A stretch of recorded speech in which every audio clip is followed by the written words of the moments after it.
DPR buka suara soal review makanan oleh influencer yang makin gak terkendali. Review itu dinilai merugikan pelaku usaha. Jadi anggota DPR RI Komisi 6 Mufti Anam lagi nyorotin kasus dugaan pemerasan oleh kreator konten Code Blue yang lagi panas banget. Code Blue alias William Anderson dikenal sebagai reviewer makanan yang ulasannya tajam dan apa adanya. Dia aktif di Instagram dan TikTok dan sering review makanan tanpa nunjukin wajah. Awalnya banyak yang suka karena ulasannya jujur banget. Tapi belakangan namanya trending gara-gara dugaan pemerasan. Dia diduga minta duit ke pemilik usaha kuliner buat ngehapus review negatifnya. Nominalnya sampai 350 juta rupiah. Kasus yang menyeret nama Code Blue bermula dari videonya yang diposting pada 15 November 2024. Dia nge-review satu toko roti yang katanya ngasih nastar berjamur ke panti asuhan.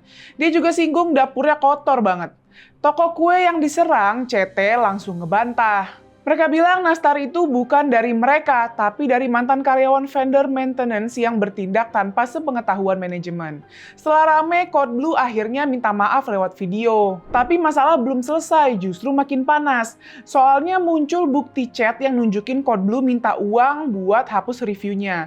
Jumlahnya bikin melongo, 350-600 juta rupiah. Jumlah itu dikatakan sebagai ganti rugi biar videonya dihapus. Rosa, istri Code Blue, angkat bicara. Dia tegas membantah tudingan pemerasan. 350 juta rupiah itu bukan tebusan, tapi harga 8 konten katanya. Jadi per konten 43 juta rupiah itu wajar buat influencer dengan followers lebih dari 1 juta lanjutnya. Menurutnya red card Code Blue itu bahkan udah didiskon. Dia juga bilang negosiasi batal dan uangnya nggak pernah diterima. Nah, soal video permintaan maaf itu bukan karena pemerasan katanya, tapi karena ada kesalahan info yang disampaikan Code Blue. Menurut Mufti, Kementerian Perdagangan atau Kemendak kurang sigap mengantisipasi fenomena reviewer dan dampaknya bagi pelaku usaha. Banyak influencer manfaatin celah hukum buat kepentingan pribadi katanya. Para pengusaha kuliner juga bersuara soal review makanan oleh influencer. Cimehong, pengusaha kuliner bilang satu review buruk dari influencer bisa langsung matiin usaha kecil.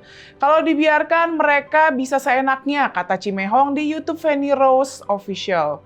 Menurutnya, pemerintah harus bikin aturan yang lebih jelas buat ngejaga keseimbangan. Kasus ini bikin kita sadar review makanan yang marak di media sosial butuh perhatian dari negara supaya dibuat regulasi yang nggak merugikan pelaku usaha. Dengan begitu, influencer nggak seenaknya memberi review yang berdampak negatif. Apalagi review itu juga disinyalir sebagai alat pemerasan terselubung. Tapi di sisi lain, pelaku usaha juga nggak boleh anti kritik.